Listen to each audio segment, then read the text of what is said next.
लोगों का प्रॉब्लम ये है, लोगों का मसला ये है कि हम अगर उर्दू मीडियम में पढ़ते हैं, मैं तमाम लड़कों से गुजारिश करता हूँ कि वहाँ बैठ जाए।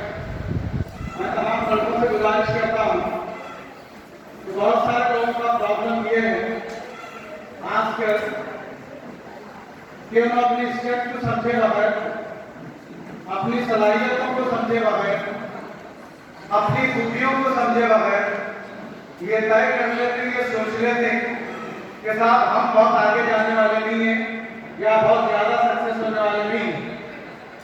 तो यहाँ मेरा आने का मकसद आज के यहाँ जो बैठी हुई लड़कियाँ रहे या फिर वहाँ लड़के रहे, एक सवाल मैं इंशाअल्लाह तल्ला से करूँगा। वो सवाल के जवाब के बाद इंशाअल्लाह ताला मैं एक क्लास को भी आपके सामने कंटिन्यू करूँगा। तो सिंपल सवाल है मेरा, आपका सवाल है। तो सवाल ये है कि यहाँ कितने लड़के और लड़कियाँ हैं जो अपने माँ बाप को नहीं चाहते, जरा हाथ उठाइए। ऐसे कितने लड़के और लड़कियां हैं जो अपने माँ बाप को नहीं चाहते, जरा हाथ उठाइए प्लीज। अच्छी बात, और एक बार दोहरा लेना क्वेश्चन। ऐसे लड़के या लड़कियां जो अपने माँ बाप से नफरत करते और उनको तकलीफ देकर रुलाना चाहते, ऐसे कितने लड़के हैं या लड़कियां हैं? एक बार हाथ उठा दीजिए प्लीज। चलिए मुबारक, बहुत बहुत बच्चों कल्याण इसलिए कि यहाँ पे जितने भी लड़के और लड़कियां हैं ये पूरे के पूरे अल्हम्दुलिल्लाह अपने माँ बाप को ना सिर्फ पसंद करते हैं, ना सिर्फ उनकी रेस्पेक्ट करते हैं, बल्कि दिलो जान से ज्यादा चाहते हैं। सही बोल रहा हूँ, गलत बोल रहा हूँ?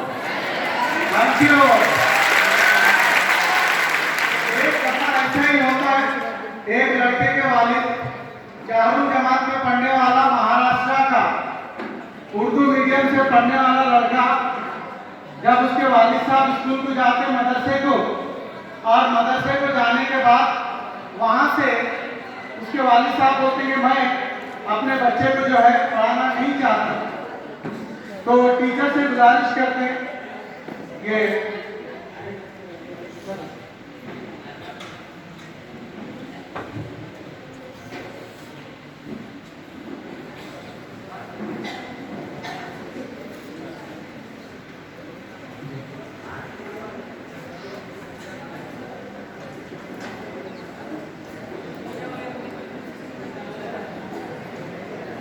तो वॉइस शुरू करेंगे ना, आपकी तरफ से आवाज याद आ रही है, आवाज करना या बात करना लड़कियों का।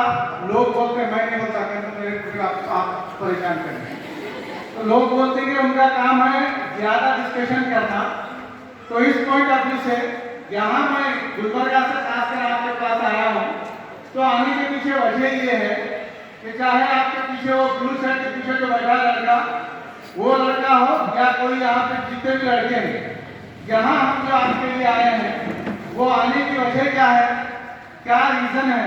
तो आपके इस बसों कल्याण में गैर मामूली टैलेंट इतना ज्यादा है कि अल्हम्दुलिल्लाह हमारे पुराने साथी जिनके साथ हम एक दफा दिल्ली का सफर भी करे थे, चेहरा देखने के बाद पता चला ये वही डायमंड है जो अल्हम्दुलिल्लाह कर्नाटक लेवल पे भी चमक गया। तो कर्नाटक के अंदर जो टॉप लोगों में चुने गए वो कहाँ से आ रहे हैं? वो बसों कल्याण से आ रहे हैं। तो इस पॉइंट ऑफ व्यू से आई अप्रिशिएट का बसों कल्याण। ये तो बेटा हम प्रूव कर दिए, ये प्रूव कर दिए कि हम अपने तारीख से मोहब्बत करते हैं, ये प्रूव कर दिए कि हम अपनी माँ अपने बाप से बेहद मोहब्बत करते हैं। और प्रूफ करने के बाद इन्होंने कैसा काम करे, मुझे उम्मीद है आप जब वो काम करेंगे तो इंशाअल्लाह ताला आपकी वालिद की दुआएं बगैर अल्फाजों के इंशाअल्लाह वो अदा होना शुरू हो जाएगी। वो कौन सा काम है, वो क्या काम है? तो उन्होंने जो काम करे अल्हम्दुलिल्लाह अपने वालिद को रुलाए हैं। मैं बोल रहा था कि कितने लोग हैं जो अपने वालिदैन को रुलाना चाहते हैं, कितने लोग हैं जो अपने वादा को रुलाना चाहते हैं। तो आप लोगों की एक चीज सुन के बड़ी खुशी हुई, कोई भी तकलीफ से रुलाना नहीं चाहता, मगर बेटा एक वक्त आता है जब वालिदैन रोना शुरू करते हैं। कब रोना शुरू करते हैं? रोने के साथ साथ वो अल्हम्दुलिल्लाह दुआएं भी देना शुरू करते हैं। ये कब मुमकिन है? ये उस वक्त मुमकिन है जब आप अपनी कामयाबी से ना सिर्फ शहर में बल्कि पूरी रियासत में अपनी कामयाबी का झंडा गाड़ देते। तो नतीजा क्या आता है? ऐसे लोग अल्हम्दुलिल्लाह तो बेटा आने वाले दिनों में तुम चाहे लड़के रहो या दफा 7 KS ऑफिसर इस शहर से, इस मुकाम से निकले हैं, तो आने वाले दिनों में आप ये तय कर लेना कि आने वाले दिनों में इंशाअल्लाह 7 नहीं बल्कि कम से कम 70 KS ऑफिसर निकलेंगे। तो कहाँ से निकलेंगे? तो इस पॉइंट ऑफ व्यू से यहाँ मैं आपके पास आया हूँ, आने की वजह सीधी यही है कि हम आपसे मिले, आपसे बात करें, आपसे मुलाकात करें।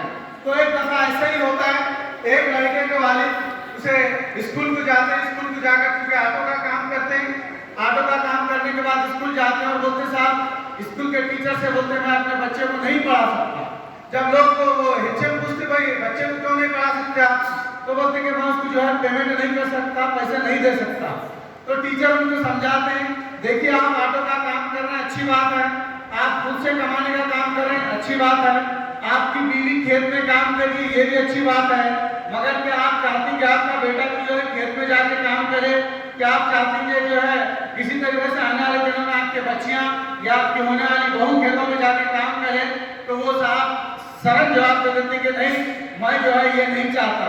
तब फिर उन्होंने बोलते अगर तुम पढ़ेंगे तो क्या होगा, तुम्हारा बच्चा यही बच्चा आने वाले दिनों में एक बड़ा ऑफिसर बनेगा। तब क्या होता है, वो वालिद साहब की चूंकि बात बहुत ज्यादा मोहब्बत करता है अपने बेटे से, तब वो आदमी जो है डिसाइड कर लेता है, वो बाप डिसाइड करता है मेरे सामने कितनी भी मुसीबत आए, मेरे सामने कितनी भी परेशानियां आए, जब मैं बचपन में देखता था मेरा बच्चा दौड़ना शुरू करता तो मेरे को डर होता था कहीं मेरा बेटा गिर ना जाए और चोट ना लगे। तो वो मोहब्बत की कसम खाता तय करता है कि मुझे खाना नहीं मिला तो चलेगा, मुझे कितने भी आजमाइशें आए तब भी चलेगा, मगर एक काम के लिए मैं नहीं रुकूंगा, वो ये काम है कि मेरा बेटा आने वाले दिनों में वो काम नहीं करेगा जो मैं काम करता हूँ। तब अल्हम्दुलिल्लाह वो जो है आदमी दिन भर रात भर मेहनत करते हुए ऑटो चलाते हुए अपने बेटे को अल्हम्दुलिल्लाह पढ़ाता है। जब पढ़ाने के बाद एक वक्त आता BPL के लोगों के लिए स्कीम आई हुई रहती है, 30,000 रुपए वो स्कीम के तहत मिलने वाले होते हैं। तब वहाँ पे एक ऑफिसर जो है बोलता है 10th के अंदर वो बच्चा पढ़ते रहता है, वालिद साहब के साथ जाता है कि ये बच्चा पढ़ने वाला है तो कुछ हेल्प करेगा, कहीं सिग्नेचर करने के लिए हेल्प करेगा या कोई और काम करने के लिए हेल्प करेगा, क्योंकि फाइनली बेटे की जो बाप की जो ताकत रहती है वो बेटा ही रहता है। तो वो बेटे को अपने साथ लेकर जाता है, जो ही साथ लेकर जाता है ऑफिसर बोलता है आप सिर्फ 3,000 रुपए दे दीजिए, मैं आपका काम जो है मिनटों में कर दूंगा, ये चेक जो है मैं पास कर दूंगा। तब वो लड़का देख लेता है, ये बात सुन लेता है कि मेरा बाप 1 महीना 15 दिन मेहनत करता है तो 3,000 रुपए कमाता है और ये ऑफिसर जो है मेरे बाप से जो है 3,000 रुपए क्या ले रहा है, रिश्वत ले रहा है। तो मैं आने वाले दिनों में ऐसा ऑफिसर बनूंगा कि इंशाअल्लाह ये रिश्वत को मैं रोकने की कोशिश करूंगा। तब बेटा वहां से वो ख्वाब देखता है, वो उम्र तुम्हारी है जो उम्र थी यही उस लड़के की उम्र रहती है। वो बच्चा अल्हम्दुलिल्लाह पढ़ना शुरू करता है, PUC आर्ट्स के अंदर एडमिशन लेता है। बेटा PUC आर्ट्स के अंदर एडमिशन लेता है, तब समझ में नहीं आता कि क्या पढ़ना है क्या नहीं पढ़ना है, क्योंकि पूरा मामला इंग्लिश का आता है। फिर फाइनली वो इंग्लिश की तरफ भी फोकस करना शुरू करता है और अपने ना सिर्फ इंग्लिश इंप्रूव कर लेता है बल्कि PUC के अंदर भी काफी बेहतरीन नंबर ला लेता है। जो ही PUC के बाद बेहतरीन नंबर ला लेता है, फिर उसके बाद दूसरा नतीजा ये निकलता है, दूसरा ये नतीजा ये निकलता है कि BA में एडमिशन ले लेता है। BA में एडमिशन लेने के बाद उसके बाद IAS के लिए जो है वो एग्जाम लिखना शुरू करता है।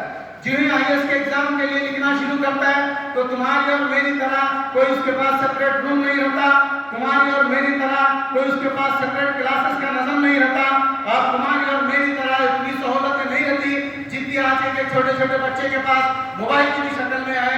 मगर वो बच्चा जो अपने वालिद की तकलीफ को समझकर ये ख्वाब देखा था, क्या ख्वाब देखा था कि इंशाअल्लाह मेरे वालिद मुझसे जितनी मोहब्बत करते हैं ये सबूत दे रहे हैं कि दिन रात की मेहनत के बाद, सुबह और शाम की मेहनत के बाद मेरी माँ पूरा जो है सूरज को गया यहाँ पे सूरज से टक्कर ले लिए, पूरी धूप अपने ऊपर ले लिए और सुबह से शाम तक मेहनत करके हमारे लिए कमा लिए। तो एक दिन आएगा मैं भी इंशाअल्लाह ताला अज़ीज़ इनके लिए कुछ करूंगा, बल्कि इनके लिए कुछ नहीं बहुत कुछ करूंगा। जब ये बच्चा ठान लेता बेटा क्या होता है, उसका नतीजा ये निकलता है कि खाने के लिए खाना नहीं है, दिन में 2 टाइम खाना मिलता है, रहने के लिए रूम नहीं है, रहने के लिए रूम नहीं है, तब भी कोई फर्क नहीं पड़ता। इसलिए फर्क नहीं पड़ता जो माँ बाप से मोहब्बत करते हैं, खुसूसन तुम्हारी उम्र के अंदर जो लोग अपने माँ बाप की अहमियत समझते हैं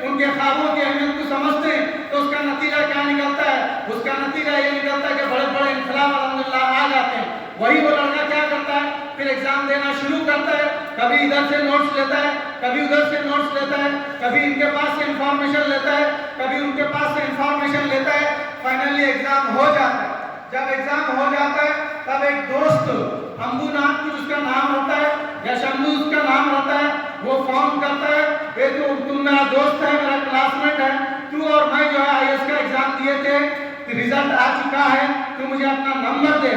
आपको ताजुब होगा, मोबाइल इस्तेमाल करके उसके पास जाके मोबाइल भी नहीं रहता गया, तो वो लड़का अपना नंबर दे दे, और नंबर देने के बाद क्या होता है, दिल के अंदर ट्रेन चलना शुरू हो जाती है, भाई क्या होता है कि क्या नहीं होता है कि क्या होता है कि क्या नहीं होता है कि, क्योंकि आप 10th का एग्जाम आ रहा तब भी ट्रेन चलना शुरू होती रहती है, अम्मा क्या होता है कि क्या नहीं होता है कि, वो बच्चे को भी अल्हम्दुलिल्लाह उसके दिल की धड़कनें बढ़ना शुरू होते हैं। बेटा जब दिल की धड़कनें बढ़ना शुरू होती तब फिर थोड़ी देर के बाद फोन आता है, और फोन करते करते साथ दोस्त भी वहां पहुंच जाता है, बोलता है कि वो जो आईएएस के लोग हैं, वो आईएएस के अंदर जो कामयाब हुआ है, सबसे इंडिया का नंबर 1 यंगेस्ट अगर कोई ऑफिसर बना है तो वो तू बना है।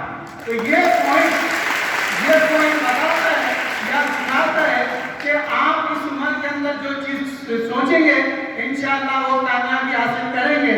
मगर ये कामयाबी कब हासिल करेंगे बेटा, आपके अंदर और मेरे अंदर सबसे इंपॉर्टेंट बात जो होनी चाहिए वो आपको और मुझे अपने माँ बाप से ज्यादा मोहब्बत होनी चाहिए। कभी अकेले में अपनी माँ को देख लेना, और खासकर माँ के इन हिस्सों को देख लेना, जहाँ पे माँ के इन हिस्सों को देख लेना जहाँ पे रोटी जिस घर में बनी जाती है तो वहाँ दाग लगे हुए रहते हैं। कभी बेटा घरों में जाके माँ से पूछना कि माँ तू सुबह से शाम तक हमारे लिए इतना काम करती है, तुझे ऐसी कौन सी तनख्वाह मिलती है? जब आप माँ से पूछेंगे तब बोलेंगे अरे मेरा बच्चा दीवाना हो गया है या मेरी बच्ची दीवानी हो गई है। आप ऐसे बात क्यों कर रही हो या तुम ऐसे बात क्यों कर रहे हो? इसलिए बेटा जब मोहब्बत का एहसास होता है तब हमारे को माँ बाप की कुर्बानियों का एहसास होता है, और जब माँ बाप की कुर्बानियों का एहसास होता है तब अंसारी जैसा शेख अंसारी जैसा आईएएस ऑफिसर सबसे यंगेस्ट बनता है। तो यहाँ बताने का आपको जिक्र करने का मकसद ये है, आप भी अगर अपने माँ बाप को चाहते हैं, आप भी अपने माँ बाप को पसंद करते हैं, आप भी अपने माँ बाप को अगर नहीं रुलाना चाहते या फिर उनकी इंसल्ट नहीं करना चाहते या फिर उनकी तकलीफों को दूर करना चाहते हैं, तो तुम्हारे लिए मेरे लिए जो सबसे अहम बात है वो बात यह है कि माँ बाप की कुर्बानियों को समझना होगा। बेटा दुनिया के अंदर कोई ऐसा बड़ा साइकियाट्रिस्ट नहीं है, कोई ऐसा मोटिवेशनल स्पीकर नहीं है, कोई ऐसी फोर्स नहीं है जो तुम्हें एक इंसान से इंसान और एक इंसान से कामयाब इंसान बना सके। अगर तुमको कोई कामयाब इंसान बना सकती है, तुमको कोई ऐसी शख्सियत सिर्फ न्यूज़पेपर पढ़ने वाली नहीं बल्कि न्यूज़पेपर में छपने वाली शख्सियत अगर कोई बना सकती है तो वो तुम्हारा अपना एहसास है। इस पॉइंट ऑफ व्यू से इस उम्र के अंदर सोचो कि मुझे क्या बनना है। इस फंक्शन हॉल के अंदर यहाँ पे आए तो यहाँ पे सोच के जाओ, ये आने वाला स्टूडेंट कोई और है, ये आने वाला वो स्टूडेंट है जो अल्हम्दुलिल्लाह न्यूज़पेपर पढ़ता है, मगर अब यहाँ से जब ये स्टूडेंट बाहर जाएगा तो ये खाली न्यूज़पेपर नहीं पढ़ेगा बल्कि अपनी कामयाबियों से इंशाअल्लाह दुनिया को उसका न्यूज़पेपर पढ़ने लगाएगा। तो जब आप ये डिसाइड करेंगे तब यहाँ से आपका होने वाला हर कदम इंशाअल्लाह आपके लिए कामयाबी ना सिर्फ कामयाबी कामरानी बल्कि माँ बाप की दुआएं भी लाएगा। वहाँ पे मैं उस बच्चे को देख रहा था क्योंकि मैं भी पीछे ही बैठने वाला था, मैं भी लोगों को थोड़ा परेशान करने वाला था, मैं भी क्रिकेट में काफी दिन खेलने वाला था। हालत तो ये होती थी कि क्रिकेट इतना ज्यादा खेलते थे कि पूरा हालत सूख जाता, लेकिन हमारा जुनून खत्म नहीं होता। यूनिवर्सिटी के सिलेक्शन तक मैं गया, फिर वहां वापस आने की वजह क्या रही? ये करप्शन ही रही। तो ये करप्शन की वजह से तुम्हारे और मेरे जैसे कई टैलेंटेड लोग रुक जाते हैं। मगर ये उम्र में तुम्हारे को सोचना है कि ये जो बंदा यहाँ पे आया है मोहसिन साहब, यहाँ पे आपके सामने जो तशरीफ लाए हैं, आपको ये डिसाइड करना है कि इंशाअल्लाह ताला अजीज मोहसिन सर आज हम आपको देखने के लिए आए हैं, हम आपको सुनने के लिए आए हैं, मगर इंशाअल्लाह हम आपसे वादा करते हैं हम प्रॉपर प्लानिंग के साथ आने वाले 7 साल मुसलसल पढ़ेंगे तो एक वक्त आएगा इंशाअल्लाह आप हमारे को देखने के लिए और हमारे को सुनने के लिए यहाँ आएंगे। तो बेटा ये वो प्रोग्राम है, ये वो प्रोग्राम है उन लोगों का जो उर्दू मीडियम के कहलाते हैं, ये वो प्रोग्राम है उन लोगों का जो कन्नड़ मीडियम के कहलाते हैं, ये वो प्रोग्राम है उन लोगों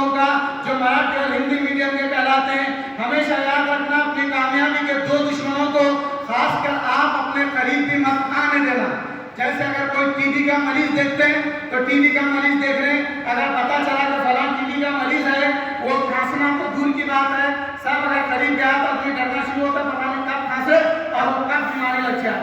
तो इससे भी ज्यादा जो डेंजर चीज रहती है बेटा, ये टीनेज की डेंजर चीज रहती है। वो टीनेज की क्या डेंजर चीज रहती है साहब? वो सबसे डेंजर जो चीज रहती है वो तुम्हारे अपने सहेलियां, वो तुम्हारे अपने दोस्त होते हैं। वो कौन से दोस्त बेटा? बेमकसद दोस्त जो होते हैं, बेमकसद जो सहेलियां पढ़ने वाली रहती हैं, इनका काम क्या रहता है? इनका काम ये रहता है कि आपको पढ़ने में रोकना शुरू करते हैं। ये खुद तो बहुत आगे नहीं जाते मगर इन आपकी टांग खींचना शुरू करते हैं। फिर ये आप भी आगे नहीं जाते, तब क्या करते हैं? आपको पढ़ाई में डिस्टर्ब करना शुरू करते हैं। अब आपको नहीं डिस्टर्ब कर सके तो क्या करते हैं? आपको कभी खेलों में लेके जाते, कभी टीवियों की तरफ लेके जाते, कहीं दूसरी चीजों की तरफ लेके जाते। तो बेटा ये कौन लोग रहते हैं? ये क्लास के सबसे नंबर 1 बेवकूफ किस्म के लोग रहते हैं, जिनको अपनी कामयाबी और अपनी उम्र का एहसास नहीं रहता। आप बोलेंगे सर आप ये किस हिसाब से बात कर रहे हैं? क्या हिसाब से बात कर रहा हूँ? अरे बाबा मैं बात किस हिसाब से कर रहा हूँ कि ये जो तुम्हारी उम्र है, ये उम्र के अंदर अगर तुम सोचे इंशाअल्लाह कि आने वाला इससे बसो कल्याण का सिकंदर कोई होगा तो मैं होऊंगा इंशाअल्लाह, आपको बन सकते। आप ये उम्र में सोचो बेटा कि आने वाले जिस तरह सानिया मिर्जा थी उससे भी टॉपर मैं रहूंगी इंशाअल्लाह, तो आप बन सकते हैं। बेटा ये वो उम्र है, अगर आज की डेट में आप यहाँ बैठ के सोचे कि एक वो लड़की गुलबर्गा के मोमिनपुरा के एरिया में रहने वाली, जिसके पास खाली एक रूम था, वाली साहब का इंतकाल हो गया था, वाली साहब के इंतकाल के बाद एक रूम में रहते हुए जहाँ पे किचन भी है, जहाँ आराम भी करना है, जहाँ खाना भी बनाना है, मगर अल्हम्दुलिल्लाह उस बच्ची के हौसले बुलंद थे। नतीजा क्या आता है कि वो बच्ची अल्हम्दुलिल्लाह एक ऑफिसर बन जाती है। तो यहाँ बताने का मकसद ये है, पहले अगर आप किसी से बचना है तो वो बेवकूफ दोस्तों से और बेवकूफ सहेलियों से, बेवकूफ रिश्तेदारों से बचना है। ऐसे स्टूडेंट से खुसूसन बचना है जो बगैर मकसद के स्कूल को आते हैं। जो लोग भी बगैर मकसद के स्कूल को आते हैं उनकी एक्टिविटीज बिल्कुल अलग होते हैं। मगर चूंकि आप लोग अल्हम्दुलिल्लाह बसो कल्याण के हैं, हैरत होती है कि बसो कल्याण में 7 केस ऑफिसर अल्हम्दुलिल्लाह यहाँ से आए थे, टाइम निकलते हैं। तो आने वाले दिनों में मेरे को कभी उम्मीद है कि इंशाअल्लाह ताला आप भी उस मुकाम को पहुंच सकते हैं।